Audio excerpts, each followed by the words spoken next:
Hey everyone, today I'm going to be ranking every single LEGO Star Wars set coming out in May. There's a total of 10 new sets on the way, and for the most part, they're really good. In this video though, I'll try to account for everything as far as value goes and then obviously quality of the sets, comparing them all and leaving you with the best possible options to pick up for this May 4th. So let's get started, and at the bottom here at 9 and 10, I'm just going to group them together because it's both the Brickhead sets.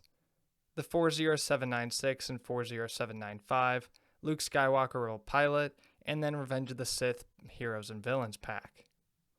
If you can't tell by my ranking, I'm not a big fan of the Brickheads line. There's a couple here and there that interest me, but overall, they just don't really get my attention. For example, the Luke Skywalker one, it's perfectly fine. It looks great, but not really my thing. The Revenge of the Sith pack does actually interest me a little bit, because I am a huge fan of that movie. But still, there's just not too much there. General Grievous is kind of interesting, but I'm not going to pick up a $50 set just for one Brickheads. So if you force my hand, I'd put Luke Skywalker at 10 and then the Revenge of the Sith pack at number 9. Sorry if you're a fan of those sets, but I just don't really care for the Brickheads. At number 8, I have the 75415 Kylo Ren's helmet. In general, I don't really have a big issue with these sets, but just for some reason they don't click with me like they do for some other people. I'd much rather have a ship or a play set or even a buildable character. Interestingly enough, I really like that line, but the helmets just aren't my thing. That said, I do like this one. It's a pretty good model of his helmet. At $70, it might seem a little too expensive, but not bad. It's pretty well in line with the rest of the items in that theme. The stickers on the front look really great. I'm kind of bummed though that they are all stickers because this set just feels kind of basic because of that. It doesn't feel like the LEGO designers had to put a ton of thought into it, and there isn't a whole lot of new build techniques here. It looks good, don't get me wrong, but in that regard it just leaves me kind of uninterested. The next set is the 75406 Kylo Ren's Command Shuttle, which is really cool to see because while I love the big capital ships, getting other starfighters or more personalized vehicles in this format could be really lucrative. For example, the Falcon was another good one. There's a lot of possibilities here, and this is a showcase of that as this ship looks great in this scale. The playset, it always had an issue just because of the ergonomics with the huge wings, but here it's a lot more obtainable because of the smaller size. And even though I'm not a big fan of the sequel trilogy, I have to admit, this ship looks pretty cool. It's got a very unique design. The big black wings really grab your attention, and then even the middle cockpit area is very well detailed, and that red in the front really jumps out at you. It's a terrific look. However, what's the problem with this set? And that's that $70 price tag. That is absolutely insane given the piece count. I understand there's a lot of big pieces in this set given the wings, but still, I don't know. It just feels like too much. $50 I think would have been a perfect point for it, and at that price I could have seen myself placing it much higher on the list.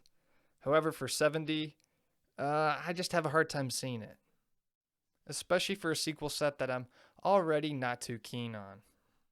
6 on this list is the 75407 brick-built LEGO Star Wars logo. I see a lot of people ripping LEGO for this set, but a lot of people are ripping LEGO for this set and its price, but I just don't understand that. I do have issues with the set, but not the price. For the size, I think it's okay. My issue with this set is that it's just so bland. The Star Wars logo looks good and is cool, and there is some extra detail with that greebling in between the letters. I think that was a really nice touch. However, overall, it's just kind of plain. There's no interactive elements to it or any kind of hidden secrets. Something that'd make it kind of different. Lego Lego has their own style. You know what I'm talking about. I really would have thought they did something to it like that.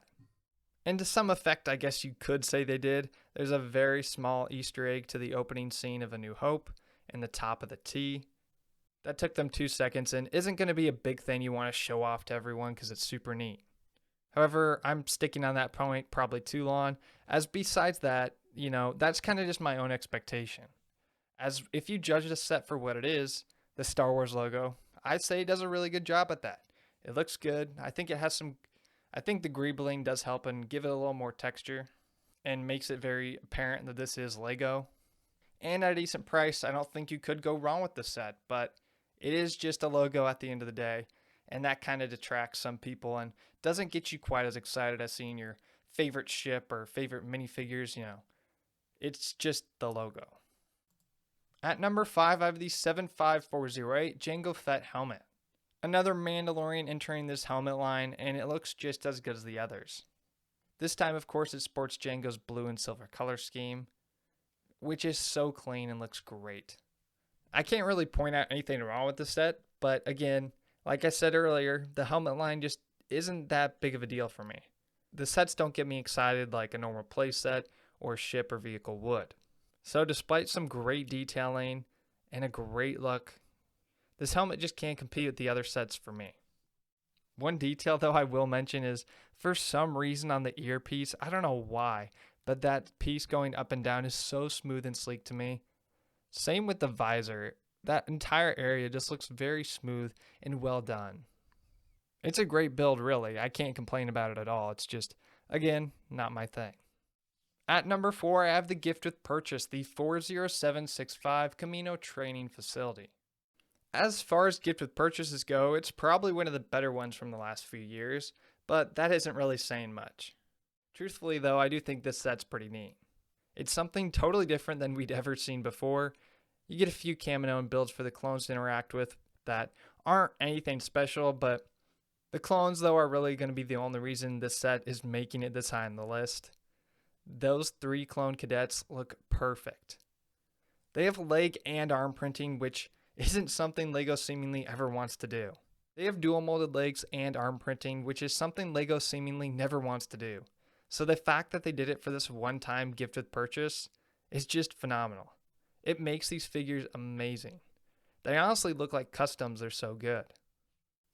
They make up for anything the builds are lacking, and make for a set that's actually going to turn some heads. Third on the list is the 75399 Rebel U-Wing Starfighter. As a big fan of Andor and Rogue One, I'm just over the moon that this set is back in circulation. The U-Wing is a terrific looking ship. However, this set fails at the troop transport part. You can only house one minifigure in the storage area, and that's just insane to me for a troop transport. It's a big complaint I have about this set, and I could talk about it for a while because it just feels so wrong to have a troop transport that can't carry more than one trooper. However, besides that, I can't find anything to complain about.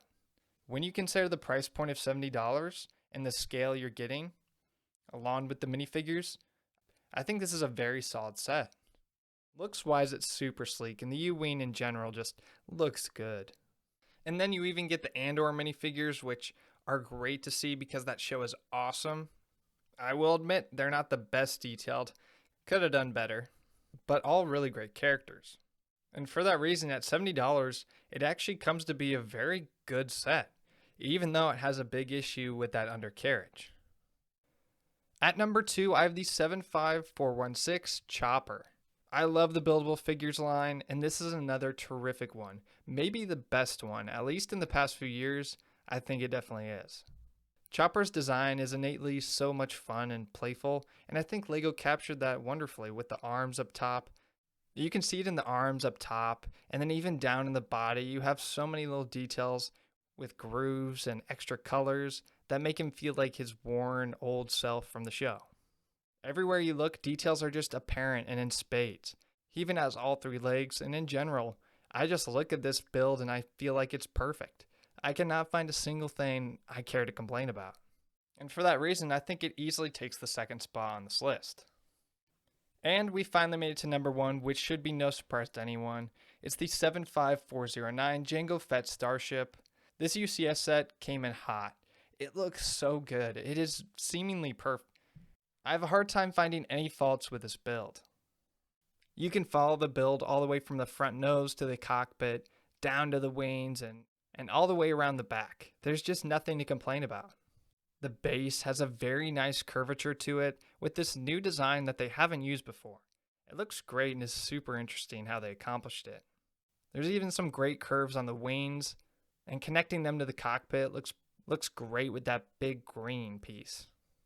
Speaking of the cockpit, there's plenty of room inside for all of Jango's bounty hunter friends and Boba. Following around back, there's even the seismic charge, which was such a great addition. It's such an iconic piece of the ship and is something necessary. So as far as this build goes, you can probably tell I'm in love with it. What I'm not in love with though, these minifigures. Jango Fett I am. He is a great looking minifigure and matches the quality of the ship. Boba Fett though, no shot. This looks like an off-brand Dollar General Boba Fett. It doesn't even match the character at all. If you showed that to me with no context, I'd have a hard time placing it as Boba Fett. It's really bad. Luckily with these UCS sets, the builds are the most important part, so Boba can just go sit in a corner because this build is astounding. And with that, that is every single May set ranked from LEGO Star Wars in 2025. So hopefully this gave you some kind of headspace of the best sets coming May. So hopefully this gave you some kind of headspace as to the best sets coming in May, as you're probably going to want to buy a few to get that gift with purchase and all the extra goodies and deals that come along with the May 4th event. Of course, though, I'm sure you have your own opinions and what sets you'll pick up, so let me know all that down in the comments below. Like and subscribe for more, and until next time, I'll see you guys later.